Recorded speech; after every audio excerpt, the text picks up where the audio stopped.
Across the ancient world, magnificent temples were built in honor of the gods. They were beautifully designed and adorned with statues and pillars, yet even more amazing treasures were to be found inside.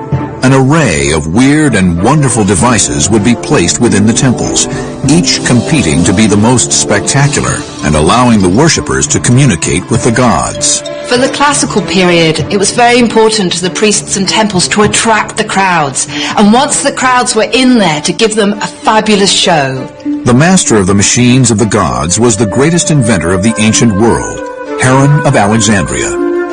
Of the vast number of inventions that Heron designed and documented, many of them were designed for use in temples. Heron would have been paid well by the priests to create increasingly outlandish and shocking inventions.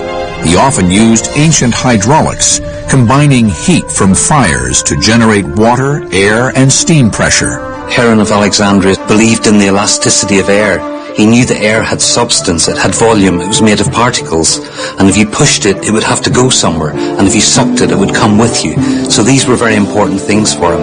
One of Heron's favorite tricks was to combine engineering with the practice of making a sacrifice to the gods.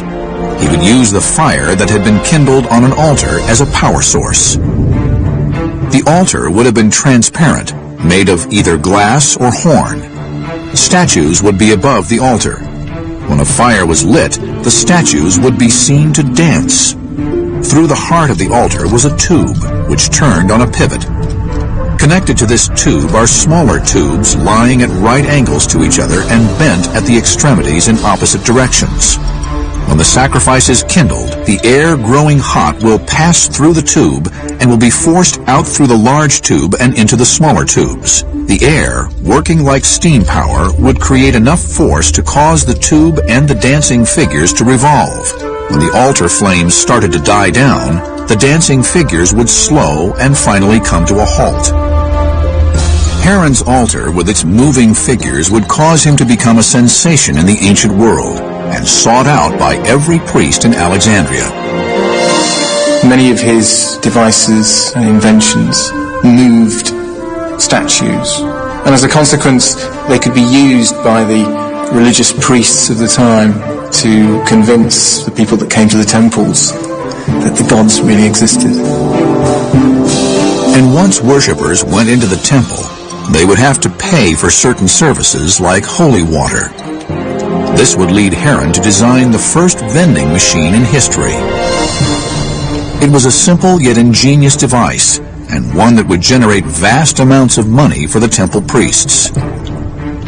A worshipper would place a bronze coin into the machine's slot, and in return would receive a small amount of holy water for the ritual washing of the face and hands before entering the temple.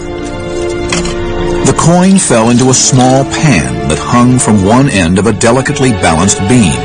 Its weight depressed one end of the beam, thus raising the other end, which opened a valve and allowed the holy water to flow out. I should have thought that the priests would have leapt at the chance to use such an expert at things mechanical as Heron. The man was clearly a mechanical genius. There were all sorts of things that he was capable of doing, things well beyond the ken of the vast majority of people, including the priests themselves. And they simply placed their orders, doubtless paid his fee, and got their reward when the faithful came in and did the ooh-ah bit and gave their donations to the temple. In Alexandria, in the early Christian era, we have startling evidence from one of the temple priests of the importance of temple magic. One priest wrote, "We definitely need some striking miracle to advertise our temple. Folk are flocking like sheep after these barbarous new Galilean heresies." Heron, the brilliant scientist and inventor, was only too happy to oblige. Heron was a master engineer. He was a master craftsman.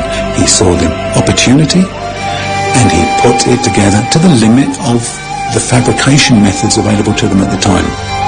For temple worshippers, the magic began as soon as they walked through the door. Sometimes the magic began with the doors themselves.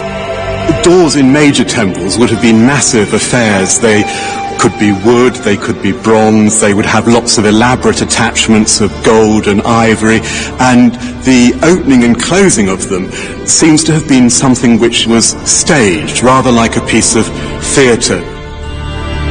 The staging would involve the priests, it could involve choirs who would sing sacred hymns, there would be burning of incense, the lighting of lamps. Heron devoted much of his attention to making the opening and closing of the temple doors as dramatic as possible. He even contrived it so that the doors would open automatically in synchronization with the altar sacrifice. One of these devices was so arranged that as the altar heated up, the doors would open and then they would close when the sacrifice was over.